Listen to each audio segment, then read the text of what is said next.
तो एक बार फिर से स्वागत है आपका इस नई वीडियो में। और इस वीडियो में हम सवाल लेंगे जो आपके द्वारा पूछे गए हैं पिछले कुछ महीनों या फिर कुछ हफ्तों पहले। और कुछ ऐसे सवाल भी थे जिनको पूछ सुन के मैं हैरान रह गया।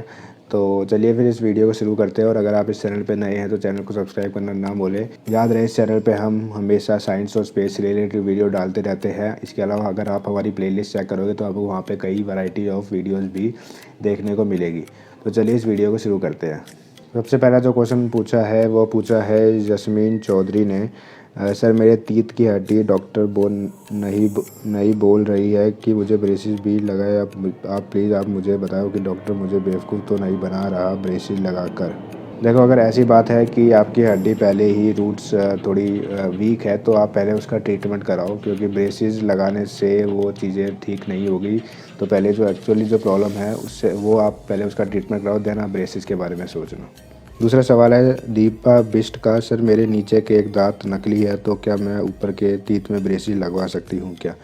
हाँ, ये चीज़ें तो हो सकती है। अगर आपका दांत नकली है तो उससे ऊपर वाले तीत में कोई फ़र्क पड़ेगा नहीं। अगर नीचे वाला आपका नकली है तो आप लगवा सकते हो, कोई इशू नहीं है। अगला सवाल है कि अनामिका पटेल का कि सर ब्रेसिस लगाने से आइज़ वीक हो जाती है। भाई ऐसा तो कुछ नहीं होता। आइज़ के ऊपर कुछ लोग पूछ रहे हैं कि होठ भी मोटे हो जाते हैं। तो होठ क्यों मोटे होंगे भाई? तुम अंदर ट्रीटमेंट करवा रहे हो तो होठ क्यों मोटे होंगे? ये चीज़ होती है कि तीत अंदर थोड़े जॉ आपकी जो बाहर होती है वो अंदर जाती है, चाहे वो ऊपर से जाए नीचे जाए, तो थोड़े जो चेहरे का लुक है वो बदल जाता है। तो आपको ऐसा लगता है। कई लोगों ने मुझसे पूछा था कि आपके होठ मोटे हो गए, तो ऐसा अब जो नेचुरल है वो तो है ही। तो ब्रेसिस लगवाने से पहले भी मेरे होठ वैसे ही थे और अभी भी मेरे होठ वैसे ही है। कोई मोटे या पतले नहीं हो, ना किसी के होते हैं। तो आइज़ पे, होठों पे या फिर कहीं आँख, नाक, कान, किसी पे कोई असर नहीं होता, सिर्फ दांतों पे असर होता है।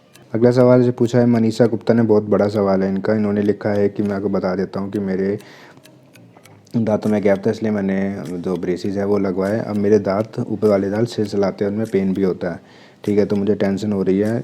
क्या आपके भी दांत सिलसिलाते थे? सिलसिलाने का मतलब क्या समझा नहीं। मतलब कुछ सेंसिटिविटी का इशू है तो आप वो डॉक्टर से आप बता दीजिए कि मेरे को ये हो रहा है। बाकी पेन तो यार होता है। जब नॉर्मल विजिट करोगे तो जब आप कसेंगे दांतों को, जो मतलब क्योंकि वो अंदर की तरफ उनको हम खींचने की कोशिश करें तो थोड़ा कुछ घंटे तक, या किसी किसी को 12-24 घंटे, उसके लिए मेडिसिन वगैरह होती है तो आप रेफ़र कर सकते हैं। तो लेकिन दर्द सहोगे जब भी आपको उसका चीज़ का फल मिलेगा। तो ऐसा कुछ मुझे नहीं लगता कि ऐसा होता है कि आप एक बार डॉक्टर से कंसल्ट करें। अगला क्वेश्चन पूछा है वो पूछा है पारुल जैन ने, ब्रेसिस निकालने के बाद क्या फिर से गैप आ जाता है? ब्रेसिस निकालने के बाद चांसेस होते हैं, अगर आप उनमें रिटेनर्स नहीं लगाएंगे तो चांसेस है कि वो रिलैप्स कर सकते हैं। ये कितने टाइम में रिलैप्स करेंगे ये डिपेंड करता है कि आपकी रूट्स कितनी स्ट्रॉन्ग है, जैसा कि मैंने आपको बताया था। तो जितनी जल्दी हो सके आप अपने डॉक्टर से रिटेनर्स आपको, ताकि वो उस पोजीशन पे जो टीथ है वो बने रहे, उनको आदत हो जाए उस पोजीशन पे। बाकी फिर आप खाना पीना सही रखो, उल्टी सीधी चीज़ें मत खाओ, विटामिन सी वाली चीज़ें खाओ, तो जितनी जल्दी आपको उतनी जल्दी आपको रिजल्ट देखने को मिलेगा, पॉजिटिव रिजल्ट। अगला क्वेश्चन है गीता भुई का। अगर मैं आपका नाम गलत प्रोनाउंसिएशन कर रहा हूँ तो आप बता देना। चारों दांतों में गैप है, ठीक होगा कि नहीं ब्रेसिस से? ब्रेसिस में भैया 20 दांतों में गैप जब भी ठीक हो सकता है। लेकिन लेकिन बस आपको इस चीज़ का ध्यान रखना है कि आप प्रॉपर विजिट करें और दांत के क्लीनिनेस का वगैरह ध्यान दें, प्लैग वगैरह जमा ना होने दें। तो इन सब चीज़ों का आप ध्यान रखें तो आपका ब्रेसेस क्लोज हो सकता है और आप भी एक चमचमाती स्माइल हंस सकते हैं। एक सवाल आया ये सीमांचल महाकुंडा सर का आया है कि मेरे 5 साल हो गए हैं, मैं ब्रेसेस निकला नहीं है इनका ब्रेसेस।